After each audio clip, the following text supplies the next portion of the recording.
Welcome to Props and Hops, a podcast pursuing the best in betting and beer and part of the Blue Wire Podcast Network.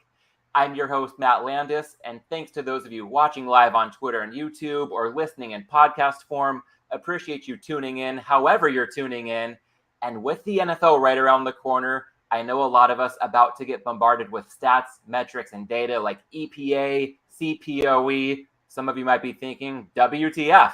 So in this week's conversation, we're here to dive into data across the sports betting landscape, how to use it, and equally importantly, how not to use it in certain cases. And our guest this week for this conversation, former director of data science at the Action Network, the founder of Betscope, a betting intelligence platform, two-time winner of the Sloan Sports Analytics Conference Hackathon, also a Jeopardy champion. So if your answer to all these clues would be, who is Colin Davy? You're correct. Colin, welcome to Props and Hops.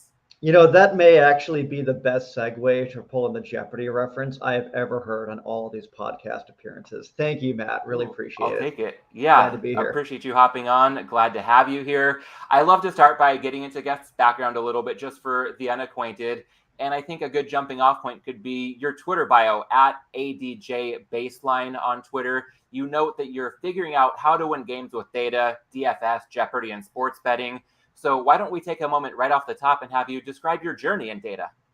Sure. So the Twitter handle actually comes from the very start of this journey, where when I cut my teeth in sports analytics, it was writing about tennis analytics, of all things, a sport that I'd never necessarily watched, but as I was kind of developing ranking and predictive algorithms on the side, found an algorithm that really ended up working for professional tennis, of all things. So I wrote about it at SB Nation for a while.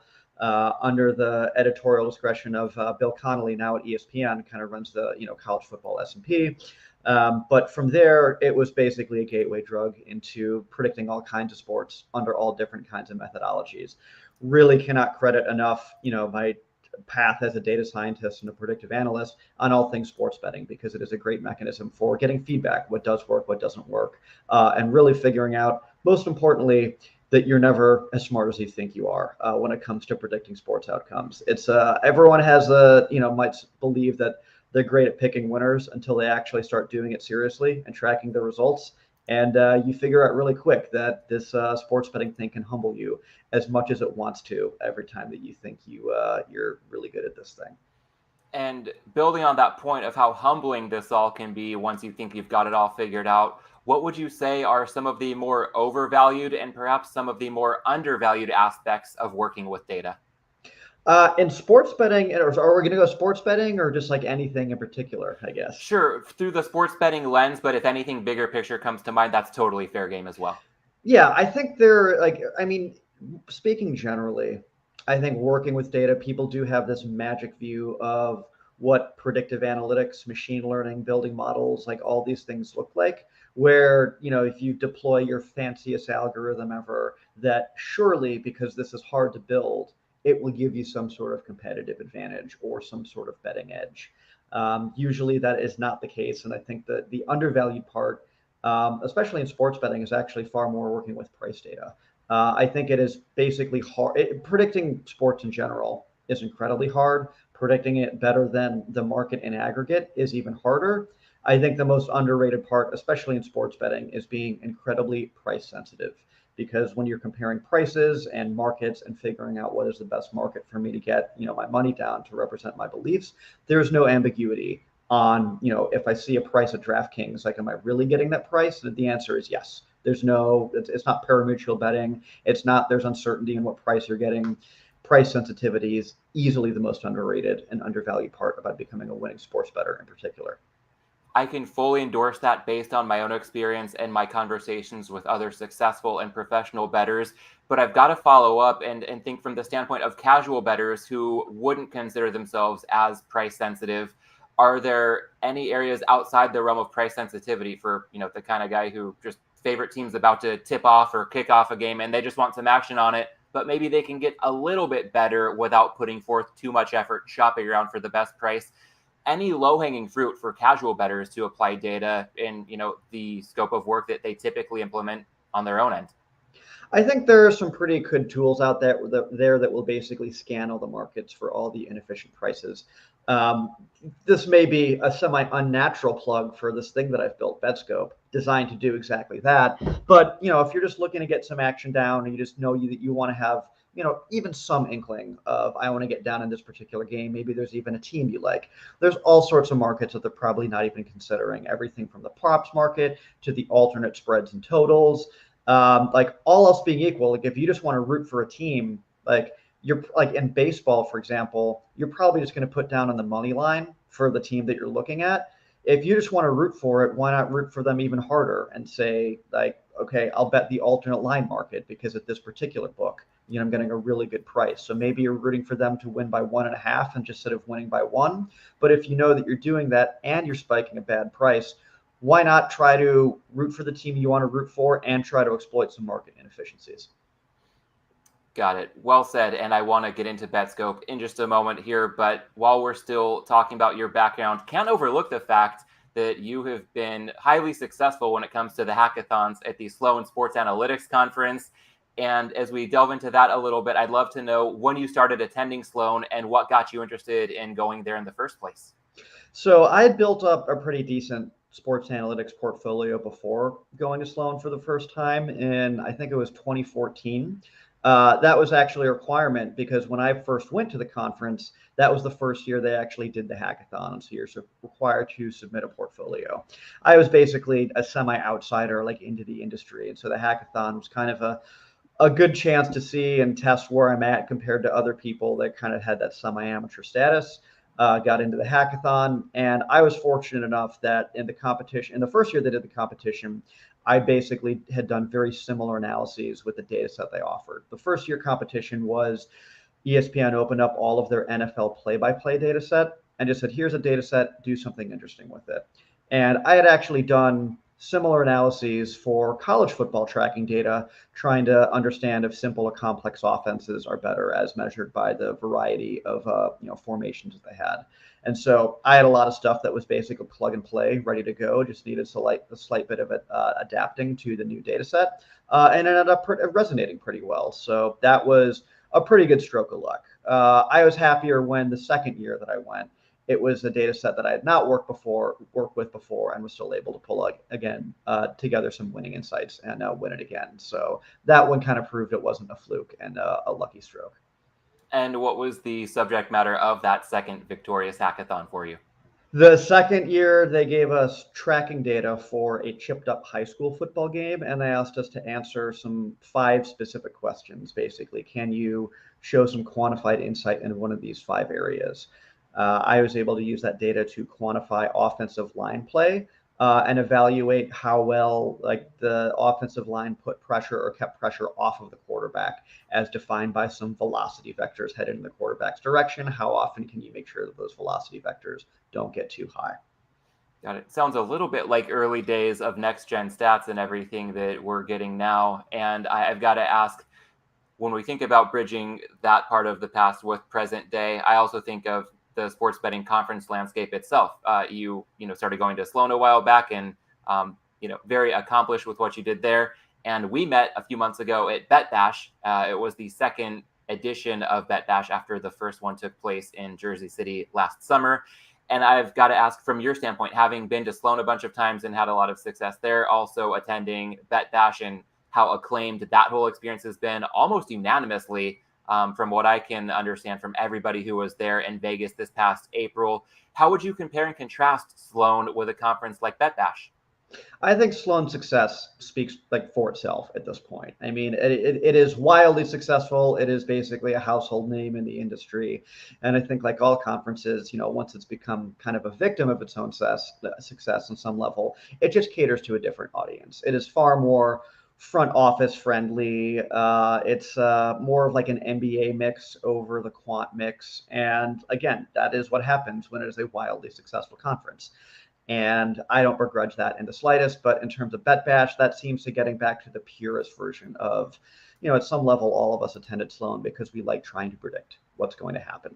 Usually the implication for that, or the application for that rather, is the sports betting market. And I feel like Bet Bash kind of got really back to the roots of that. A lot of people just interested in predicting what's going to happen, not necessarily how to run a team, how to get into the business side of it, all the other ancillary things that go around of it, but just the good old fashioned predicting who's going to win, which is why most of us got into this in the first place. And speaking of the good old-fashioned predicting who's going to win, you were one of the first people I met at Bet Bash before the first session kicked off with just a long sprint of speed networking. You showed me Betscope. I'd love to get into that a bit more at this stage. First off, I know you spoke to it a few minutes ago, but give us a high-level overview of the platform and what it can do for bettors. Sure. So Betscope is a combination of kind of a line shopping odds comparison tool and kind of a way to figure out, like, if you start with an initial set of beliefs, let's figure out what other beliefs that might be correlated to and match your full range of beliefs against every single market for a given game, so we can make sure that you're attacking the sports betting market at the weakest points. So Betscope was actually built on basketball markets originally. So let's take a basketball example. Let's say that there's a Cavs Heat game, and you think Darius Garland or you like the Cavs, all else being equal, right, to cover. All else being equal, you also like all the Cavs points props to be over, and all of the Heat like player prop points to be under. Like, again, all else being equal. And most people, when they have a reason of like, oh, I want to bet on a game, it's like if you pick at the loose threads a little bit, you say, why do you like that? It's usually because I think player X is going to do this or player Y is going to do that. So there's a natural follow-up question. Well, why aren't you probing those specific markets? Why aren't you probing the alternate spreads and totals markets? Why aren't you figuring out every single market that is correlated with that belief and trying to figure out, the prices in those markets? Usually the answer is because that's a lot of work. And I get it. That's why most people don't want to price shop. It's why they know these things should be doing. And in all honesty, there's still an education component where most bettors, especially casual bettors, don't really see the difference between a plus 140 bet and a plus 150 bet. Part of that is because, well, this is kind of my lock of the week. Who cares if I only win, an extra 15 cents? Whereas with professional bettors, you do this enough, and that is the only thing that they care about. And so we developed that tool to make that process a little bit easier. Go to a game page, you can see every single implied total, implied market, market and their odds for every single one of those markets, and you can just scan them. What we'll also let you do is, if you think that one of those markets should be different, i.e., I think the Cavs are going to cover, we'll let you put in what you think the actual line should be. We'll correlate that with what by definite or by implication what you think all the other markets should be, and then ping all of those updated correlated numbers against every single price, and then kind of spit out a recommended list of bets to you. It may not be the original market that you were thinking of, but the thesis of the product is attacking correlated beliefs through markets with price inefficiencies is far more profitable than betting your original beliefs into markets without any price inefficiencies. That sounds like a really good way to maximize expected value in bets you could make on a game versus looking purely at the biggest, most efficient markets. And I think for some casual bettors, one factor that would come into play there, if we're starting to look at a lot of different ways to attack the same thesis, would be bankroll management. So if you've got somebody who really likes the Cavs in your example, and they see a lot of ways to bet player props over for Cleveland, maybe they're playing Miami, so they want to bet Heat props under. Is there anything on Betscope or anything you could share in this conversation to speak to the bankroll management component of it, so that even if something is really plus EV when we talk about the portfolio for any one game, making sure that people aren't overextending themselves at the same time? So bankroll management is always a fun question because it usually goes hand in hand with this concept that people talk about, the Kelly criterion, which is basically the Kelly criterion is a formula that tries to answer the question, given how much you think your perceived edge is, how much of bankroll should you wager? I would love to, I actually go back and forth on the utility of Kelly criterion, because usually people that trot it out talk about it as though it is a maxim that everyone should be following all the time. And usually those people are people who haven't fired enough to recognize that your calculated edge is never the same thing as your real edge. One of the common mistakes when people start getting into data is they have a model or they have a system of projections, and they can confidently say that, oh, this bet is a 60% odds to win. usually the market is not that weak where there are just 60%ers hanging out there. And so usually your edge is something closer to, if you are a winning bettor, it's something closer to 54% or even 53%. And so if you plug in your original edge into Kelly criteria that says that, this is how much of your bankroll to wager, you're usually going to be overextending yourself. So I think actually that stuff ends up steering bettors towards more harm than good. That's why we don't include any of that Kelly criteria stuff in Betscope, because I'm sure just as much like we're going to be spitting out percentages that are probably based on, in many cases, flawed assumptions potentially. And so since we're in the service of the, helping bettors actually realize their edges, usually that stuff ends up getting people overextended and betting way more than the bankroll can suffice. So it's kind of a question that is out of scope, pun intended, I guess, for Betscope. Fair enough. Well, sticking with an NBA example, I saw this in Betscope's Twitter feed going back to this past NBA season. I think it was a Heat 76ers game in March. And on Twitter, there was a post saying, so close to every prop on the board having betting opportunity. And I could see there was a photo, we could see a graphic outlining the betting opportunities. And at the same time, one of my first principles in betting is that our biggest edge as bettors is the ability to pick our spots. The books have to hang a line for every game. We get to pick and choose when we fire away.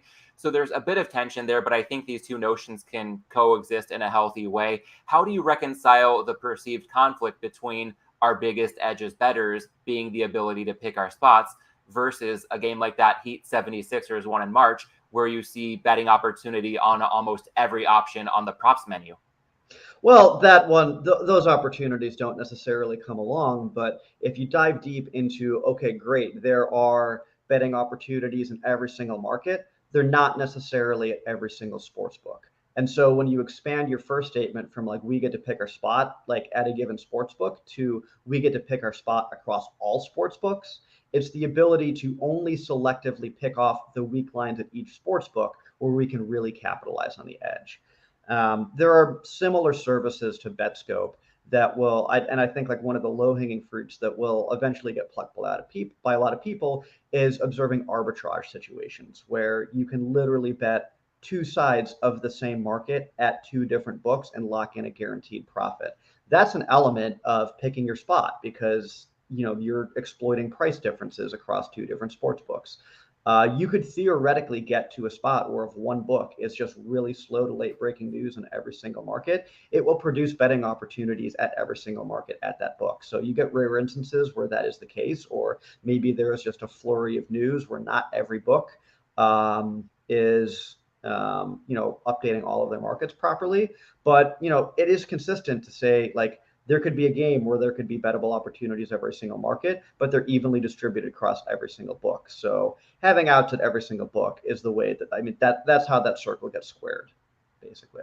Got it. And I think getting outs at various books is a big priority for a lot of bettors right now, especially with the NFL season just around the corner. I know you mentioned Betscope was founded with a bit of a look more toward the NBA, but are there any offerings in store for Betscope this coming NFL season? Yes, we plan to fully support NFL for sure in the same functionality that we had for NBA and MLB. Hockey probably coming after that, and college football in some order. But NFL does remain our priority for making sure that is ready week one. Got it. And I want to run a very probably non-Betscope type of handicap by you, but see what you think as we consider qualitative versus quantitative approaches. One of the most recent wagers I've placed, and I've got to give a hat tip to friend of the show and previous guest, Josiah Clark at Sharp Clark NFL on Twitter. There's an E at the end of Clark for those who want to look him up. Great follow. The Jags plus 3.5 against the spread and plus 170 on the money line week one at Washington. And a lot of this, again, it's more qualitative, where I know Betscope tends to be more quantitative.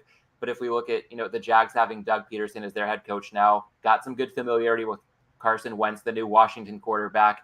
Also considering what a guy like Peterson can do to bring Trevor Lawrence along in his career after Urban Meyer was such a dumpster fire last season. Lawrence could really be primed for a big year two leap as soon as week one against a pretty porous Washington secondary.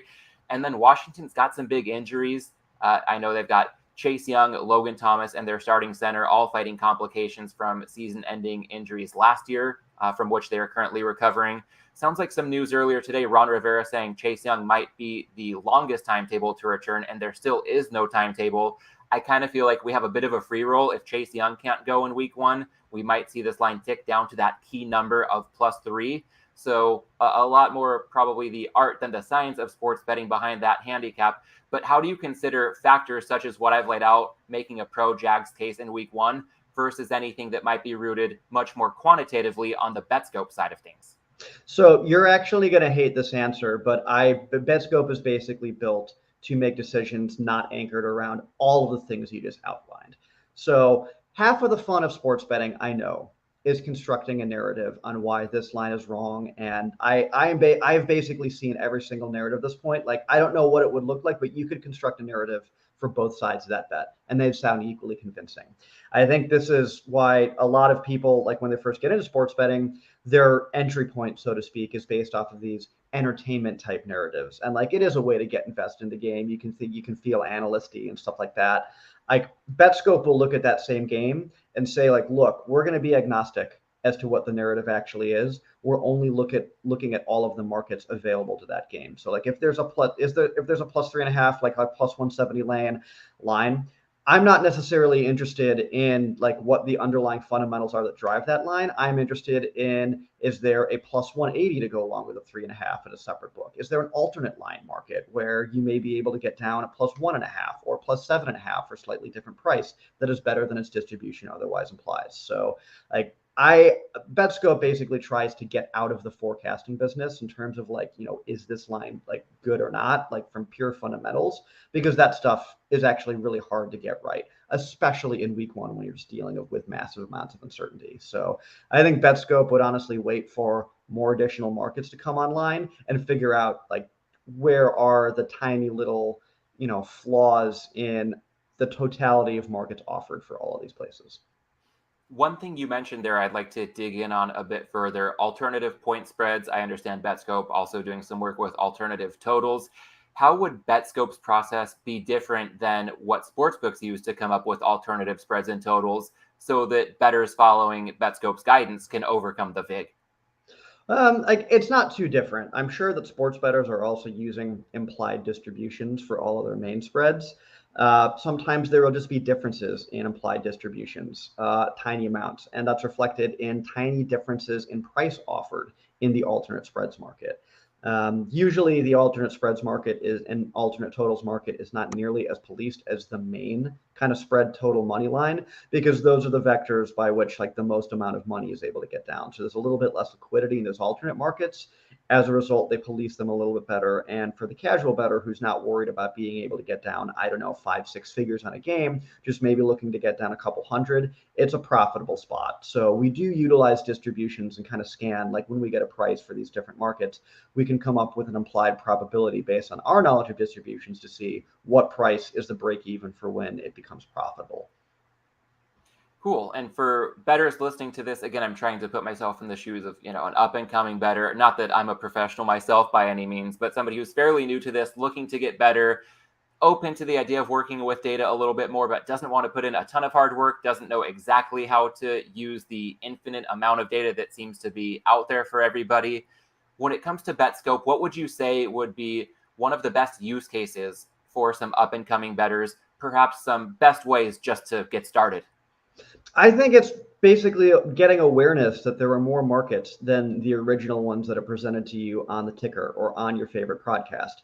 Like everyone talks about the lines being just like the spreads and totals, like maybe the money line if people talk about it in different forms of content.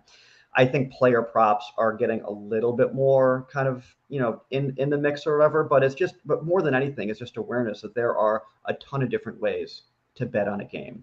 And so I think as you use it, one of the things it forces you to be aware of is, all right, if I think this one thing is different about a game, that has implications, that has correlations with other markets. And so it's kind of expanding your ability to attack a sports betting market and just like kind of changing the way that you think about it. It's not just like, oh, this line is bad or this line is a lock. It is, am I hunting for all of the best opportunities in totality across all different sports books, across all different markets? and really making price sensitivity just a foundational part of your sports betting approach. Religiously only attacking markets where there are price inefficiencies, where you're getting the best price possible. It's like you aren't going to win at sports betting by constructing a better crystal ball and figuring out the prediction system that picks 65% winners or anything like that. None of that is realistic. How you really win is finding those 2% edges and grinding them out time and time and time again. I'm sure you've had many guests that kind of impart the same approach. Sports betting is a grind. It's not a get-rich-quick scheme. It's not the magical 14-team parlay that will skyrocket your bankroll with one magical, swoop. It is finding those inefficiencies and just hammering them over and over and over again. You mentioned sports betting not being a get-rich-quick kind of scheme. Totally agree there. There's something else I'd be remiss not to bring up with you as a part of this conversation. Some people probably dream of it being a get-rich kind of scheme, and it doesn't work out that way for most. But let's talk about Jeopardy for a few minutes here. You have a really good article called How I Won Jeopardy with Data Science pinned to the top of your Twitter profile. And before getting into that experience, I'd be curious for something that you didn't focus on too much in the article. What was the process like before you even made it to the show just to get there in the first place? So the audition was particularly interesting because it happened for me in 2020, right in the middle of when we're just starting to all go inside for lockdown for the first time. So normally the audition process starts with people taking an online test, usually offered once a year, but now they offer it anytime. If you score well enough on that, usually 70% or more, you get put into a lottery, which is always the hardest part to clear. I'd been taking the test for something like a decade, and it's usually about a 10% success rate for getting called to an audition, so right on schedule.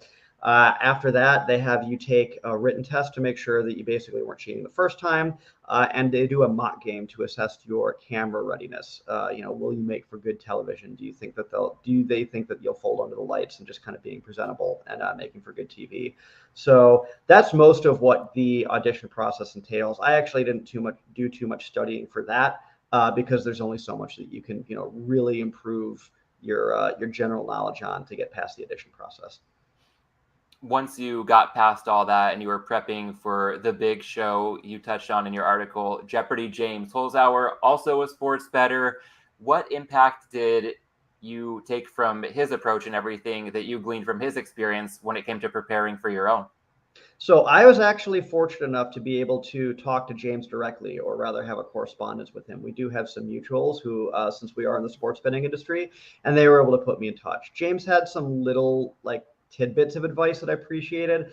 Little things like when you're practicing in front of the TV, wear the shoes you're going to wear on stage because you want to simulate as much as what it's going to be in a game environment. So just really putting yourself in nothing can prepare for the real thing, but it just as focusing on as many little details like that, things like how you're going to hold the buzzer, like what is your technique, and to say nothing of his betting strategy. It's all of those little things that when you do, the real effect was those are things you don't have to worry about or think about when you're on the stage because you're going to need every ounce of mental bandwidth to just focus on the game mechanics. And so the less things that you're thinking about, the more you can focus on execution, the better you'll be. As far as strategy goes, I was very happy. I couldn't find a flaw with his approach. Just go from the bottom up, build a pot, then look for the daily double. Mine is a very interesting test case in what it's like to do the James Holzauer strategy when you're not James Holzauer. Again, the thing powering his success is he just knew pretty much every single answer. I did not know nearly as much as he did, and that ended up with some funny moments of, I think I went for the bottom row in my first round and didn't get a single bottom row question right. So I probably look kind of like an idiot, but again, I don't care. It's what's there to maximize my chance of success. Sure. So I think building on that a little bit, knowing that Jeopardy can be such a fascinating topic to explore for so many people, most of whom will never get the chance to actually go on the show, but anybody pretty much anywhere these days, even if we're not in a state with legal betting like I'm in California, you can find a way to get down if you want to. So if we think about some crossover skills, what would you say might be one or two of the best things you did to prepare for your Jeopardy experience that could also translate to that up-and-coming sports bettor looking to maybe benefit from your experience to help out their own ROI in the sports betting realm? So I'm actually going to flip the script on you and say that it was actually the sports betting background that helped my Jeopardy appearance. And so that if you want to get good at sports betting, like this is where like I actually think some of the value of the stuff like Betscope and sports betting and predictive analytics really shines. So it is the inverse of what you asked, but I think it's a helpful anecdote all the same. So when I was up there and double Jeopardy, and I hit one of the first daily doubles because that's part of the strategy, going daily double hunting. I was behind, and I knew that I couldn't take enough risk in that spot, and so that's what informed the decision to go true double, bet everything I have. And there is something about just the knowledge of the game mechanics, having a background and expected value, just knowing that it's mathematically the right decision. It was basically my equivalent of a coach choosing to go for it on fourth down. You have to take risk in that spot. That mental backstop, I think, was the difference for me, like basically being able to pull it together and get the right answer in time, because some people do freeze under the lights. Some people crack under, I know that if I get this wrong, my day is done. And I think having that gambling and sports betting background is kind of like a backstop that allowed me to execute in the moment. And I think that is illustrative of why the sports betting stuff, and if you want to get good at it, it has implications outside of sports betting.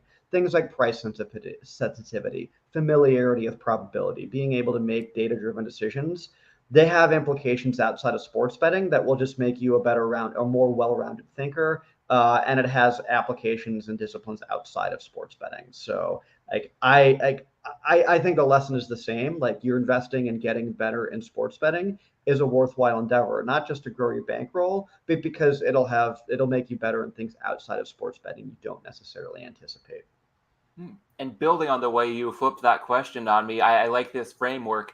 When you think about betting, you talked about it making people more well-rounded thinkers. Obviously, certain skill sets can translate to more financial success in other walks of life as well.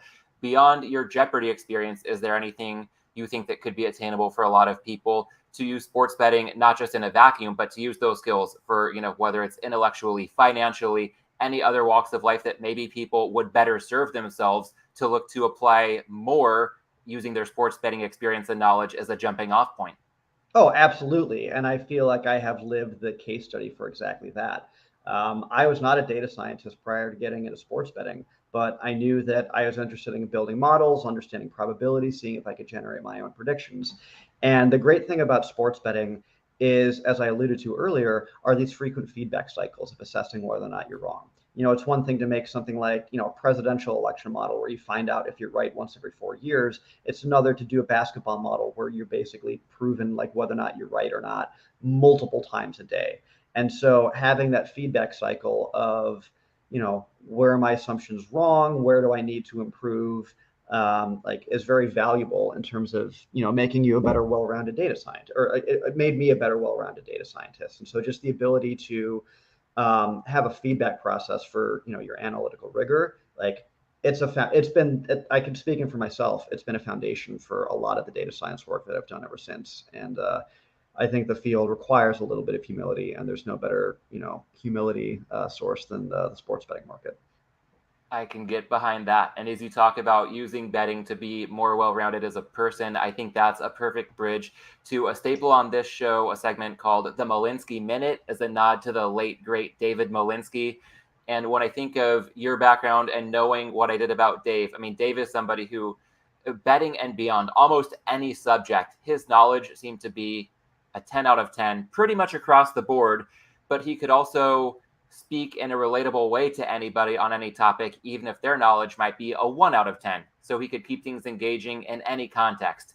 And with that kind of perspective in mind, I'm wondering, at your level of data knowledge, sports betting experience, using that to win Jeopardy, what would you say is your top advice for the up and coming bettor who's new to this, simply looking to improve as they go along their sports betting journey? There's no substitute for just doing it. Like when in doubt, just like get your hands dirty and anything. If you want to start making predictions, just go ahead and do it. If you want to start like trying to do some, price shopping or price sensitivity, line shopping, line comparison, just go ahead and do it. There's no substitute for experience.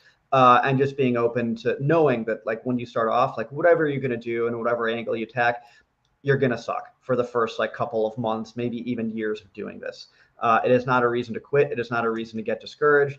It's just there's no substitute for experience in terms of just getting that grounded wisdom and knowledge and fundamentals for all the stuff. So there's no, like, I don't think there's any expensive course required. I don't think there's any, like, I need to go like do this class or like do any of this. Just go ahead and do it. And just think there's no substitute for experience. Yeah, learning by doing. And regular listeners of the show might be sensing a recurring theme. Last week I had on Pisky and the Full Dog from Banfield Group, a professional betting group. And they mentioned that even as pro bettors who've had some good success over the years, seemingly every time they try something new, initially they are just met with a brick wall of negative variance, or perhaps it's not even variance, it's just struggling to find their footing in a new discipline. But that persistence, open-mindedness, trying to figure it out, getting those reps in, I think has made all the difference for them over the long run. And it seems like that would resonate similarly with the advice that you just gave. I would also add, from my own personal experience, prefacing my upcoming question with the fact that I advocate all good things in moderation. Sometimes when things aren't going great, it's nice to take off the edge. Let's weave in another pillar of this show, the hops. When you're looking to just unwind and back away from the grind a little bit, do you have a go-to beer or anything that you like to drink just to relax when you're not in it, getting in those reps and going through the grind of sports betting? So when I'm back home in Chicago, my go-to, weather independent for better or for worse, is the Revolution Brewing Eugene Porter. Like most of the time, it's pretty chilly out here, and it just has the very, like, you feel 10 degrees warmer after drinking it. It just has a very, like, very, very great cold weather beer, but even light enough to go down, like, even in the hotter summer months. It just remains my go-to whenever I'm back at home. Like, can't say enough good things about it. I like that you went with a porter, because out here people joke in the summertime, they say stout season when it's not uncommon to see, 90, 100-degree temperatures across LA or Southern California. And there is a stout powerhouse that goes by Bottle Logic. They release Fundamental Observation, their probably most famous imperial stout every year. Bourbon barrel aged, a lot of vanilla. It tastes like dessert and brownie batter. If somebody's not into coffee or beer, they could be blown away that this could have that flavor profile and be that potent from an alcohol by volume percentage. I think it's north of 13% without looking it up. But again, if it's 100 degrees and you're pounding that, A, the ABV is way up there, and B, that's, pretty heavy in that kind of heat. That's not everybody's cup of tea, but if it's a little bit cold, the porter can have a lot of similar tasting notes, but at the same time, maybe not weigh you down as much. And yeah, in a place like Chicago, that winter warmer kind of vibe, I feel like can go a long way. So sounds like a very appropriate beer almost anytime, any place, but especially in Chicago with a lot of the weather you're dealing with year round. Yep, it is a necessary survival component at this point. Love it. All right. Well, hopefully before too long, I can get back to Chicago. I've only been there once. It was way back in 2013. So I'm due to get back out there, and I've heard amazing things about Revolution. I've had a chance to try some of their stuff at a few beer festivals, and it's always been a positive experience. So I'd love to be able to get a trip like that on the books. Maybe you and I can go pound some of that porter together at some point. Before then, gonna go ahead and wrap this up. I want to thank everybody once again for watching live, listening in podcast form. If you've enjoyed this conversation, the number one way you can support Props and Hops would be to take just a few seconds, leave a 5-star rating on Apple Podcasts or Spotify, or if you're seeing this in video form, go ahead and share the video across Twitter. And Colin, I also want to make sure to plug your work so people know where they can follow you if they're not doing so already. On Twitter at ADJ Baseline. And of course, your work with Betscope. People can find that at betscope.io. On Twitter at Betscope.io. Colin, is there anything I'm missing or anything else you'd like to add? Can't wait for football season. We got some exciting things in the works, and the markets have never been right for picking. Love it. I think we're 43 days away from the season kicking off as we record this, so I'll be counting them down right alongside you. Thanks again, Colin, for your time and insight, and I look forward to reconnecting at the next Bet Bash or perhaps in Chicago as soon as possible. All right. Thanks, Matt. Been a pleasure being here.